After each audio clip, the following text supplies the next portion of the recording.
রাধে রাধে, শ্রী রাধারানীর ভোজনালয়ে স্বাগতম। আজকে করব কড়াইশুঁটি দিয়ে দারুণ স্বাদের একটা রেসিপি।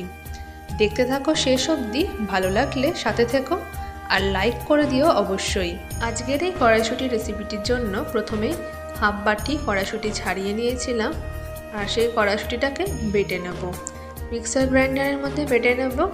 1 চামচ পরিমাণ আদা দিয়ে দিলাম। দিয়ে দিচ্ছি কড়াইশুঁটি, যেটুকু পরিমাণ যাবে সেটুকু পরিমাণই দিতে হবে। বেশি করে পরিমাণ দিয়ে বাটবো না একসাথে, অল্প অল্প পরিমাণ দিয়ে বেটে নেব। সাথে কাঁচা লঙ্কা আর ধনেপাতাও দিয়ে দেবো। আর অল্প অল্প জল দিয়ে কড়াইশুঁটিটাকে একটা ঘন ব্যাটারে পরিণত করতে হবে, মানে বেশি পাতলা করে ফেললে অসুবিধা হয়ে যাবে। তাই একদম অল্প অল্প জল দিয়ে কড়াইশুঁটিটাকে বেটে নিতে হবে। প্রথমে একবার বেটে নিলাম, তারপরে দেখলাম কিন্তু ভালো বাটা হয়নি, তাই ভালো করে মিশিয়ে নিয়ে আবারই দিয়ে দিলাম একটু অল্প জল, তারপর বেটে নিলাম। তো এইভাবে কিন্তু পুরো কড়াইশুঁটিটা বেটে নিয়েছি। তবে ঝাল, ধনেপাতা আর আদার পরিমাণটা কিন্তু এই একবারই দিয়েছিলাম, বারবার কিন্তু দিতে হবে না। তারপরে দিয়ে দিলাম থালার মধ্যে অল্প করে তেল, সেটা ভালো করে মাখিয়ে নিয়েছি। আর কড়াইশুঁটির বাটারটির মধ্যে এবার দিয়ে দিচ্ছি 2.5 চামচ বেসন, আর তার সাথে স্বাদ মতন লবণ আর অল্প করে একটু চিনি দিয়ে দিতে হবে, তাহলে স্বাদটা আরও সুন্দর হবে। লবণ আর চিনির ভিডিওটা ওঠেনি দেখলাম, তার জন্য দুঃখিত। এরপর থালার মধ্যে ছড়িয়ে দেবো আর চারপাশ থেকে চেপে চেপে একটা গোল কিংবা চৌকো শেপ দিয়ে নিতে হবে। খুব বেশি চ্যাপটা করলে হবে না, একটু কিন্তু থিকনেসটা ভালো রাখতে হবে। মানে চারপাশ দিয়ে এরকম চৌকো করার সময় দেখে নিতে হবে যেন 1 ইঞ্চি মতন ওপরটা উঁচু থাকে, তাহলে সুন্দর হবে। এরপরে কড়ার মধ্যে জল বসিয়ে দিয়েছিলাম আগে থাকতে, আর একটা স্ট্যান্ডও দিয়ে দিয়েছি। ভালো করে গরম করে নিয়েছিলাম। এরপর থালাটাকে ওর মধ্যেই বসিয়ে দিতে হবে। বসিয়ে দেওয়ার পর চাপা দিয়ে দিচ্ছি। 10 মিনিট মতন চাপা দিয়ে গ্যাসের ফ্লেমটা মিডিয়ামে রাখবো। হাই টু মিডিয়াম ফ্লেমের মধ্যে দিয়ে রাখতে হবে। 10 মিনিট পর খুলে দেখাচ্ছি। সুন্দরভাবে একদম রেডি হয়ে গেছে। তোমরা চাইলে এখানে একটা কাঠি কিংবা চামচ কিছু একটা মধ্যিখানে ঢুকিয়ে দেখে নিতে পারো ঠিকঠাকভাবে শক্ত হয়েছে কিনা। তো আমরা এরপর নামিয়ে নিলাম। আর নামিয়ে নেওয়ার পর কিন্তু একদম ঠান্ডা হয়ে যাওয়ার পরেই এরকম চৌকো চৌকো করে বানিয়ে নিতে হবে। অল্প একটু গরম ছিল তাই একটু অসুবিধা হচ্ছিল, কিন্তু একদম ঠান্ডা করে বানিয়ে নিলে গা থেকে কিছু খুলে যাওয়ার সম্ভাবনাটা থাকে না। এরপরে বানিয়ে নিলাম আর এবার আস্তে আস্তে ছাড়িয়ে নিচ্ছি। এরপর কড়ার মধ্যে তেল বসিয়ে দেবো। দেখো কতটা পরিমাণে ফুলে গেছে।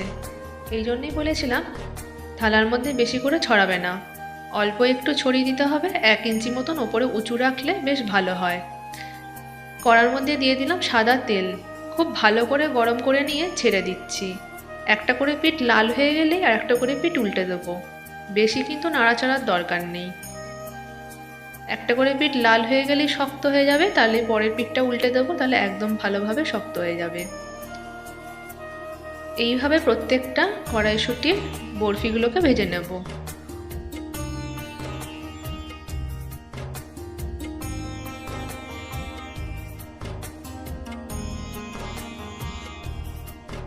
প্রতিটা কড়াইশুঁটির বরফি এইভাবেই ভেজে নেব।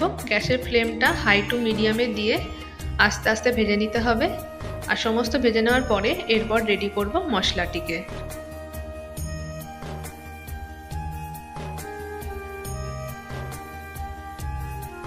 এইভাবে কড়াইশুঁটির বরফিগুলোকে সমস্ত ভেজে নিতে হবে। আর মশলা রেডি করে নেব। যে মিক্সার গ্রাইন্ডারের বাটিটার মধ্যে বেটেছিলাম কড়াইশুঁটি, সেটা কিন্তু আমরা ধুইনি। তো সেইটার মধ্যেই 2টো ছোটো টমেটো, অল্প করে আদা, 2টো লঙ্কা, স্বাদ মতন তোমাদের ইচ্ছা মতন ঝাল দিতে পারো। খুব ঝাল দিলে কিন্তু ভালো লাগবে না, তবে এই ঝাল ঝাল মিষ্টি মিষ্টিটা কিন্তু কড়াইশুঁটির এই রেসিপিটাই বেশি ভালো লাগছিল। এরপরে সাদা তিল 1 চামচ আর 1 চামচ টক দই ভালো করে বেটে নিয়ে রেডি করে নিলাম। আর কড়ার মধ্যে অল্প একটু তেল ছিল, আর আলাদা করে তেল দিলাম না। সেই তেলের মধ্যে একটা শুকনো লঙ্কা ফোড়ন দিয়ে মশলাটা দিয়ে দিলাম। এবার মশলাটাকে কিছুক্ষণ ধরে রান্না করে নিতে হবে। অল্প একটু হলুদ দিয়ে দিচ্ছি, স্বাদ মতন দিয়ে দেবো লবণ, আর সাথে দিয়ে দেবো 1 চামচ ধনে, 1 চামচ জিরা পাউডার।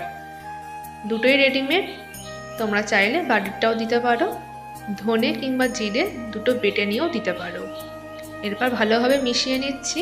মিশিয়ে নেওয়ার পর যখন খুব শুকিয়ে আসবে তখন দিয়ে দেবো মশলা ধোয়া জলটি। তো এইভাবে রান্না করে নেব।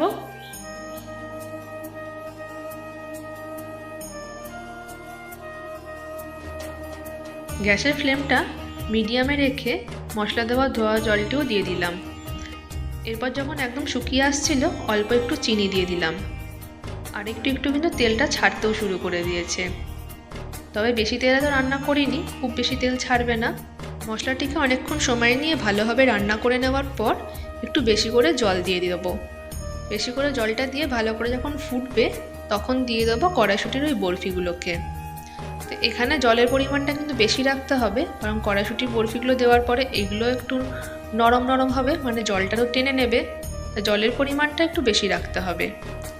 অল্প একটু বেশি রাখলে ক্ষতি নেই, কারণ ঠান্ডা হয়ে যাওয়ার পর আস্তে আস্তে এটা কিন্তু একদম টাইট হয়ে যাবে। তো গ্যাসটা কিন্তু এবার দেখো বন্ধ করে দিয়েছি। এইভাবে থাক 5টা মিনিট। 5টা মিনিট পর নামিয়ে নেব বাটির মধ্যে। আর ওপর থেকে চাইলে ধনেপাতা দিতে পারো, আর ধনেপাতা না দিলে গরম মশলা অল্প একটু আর একটু ঘি দিয়ে দেবে, ব্যাস রেডি হয়ে যাবে। তো কেমন লাগলো জানিও অবশ্যই।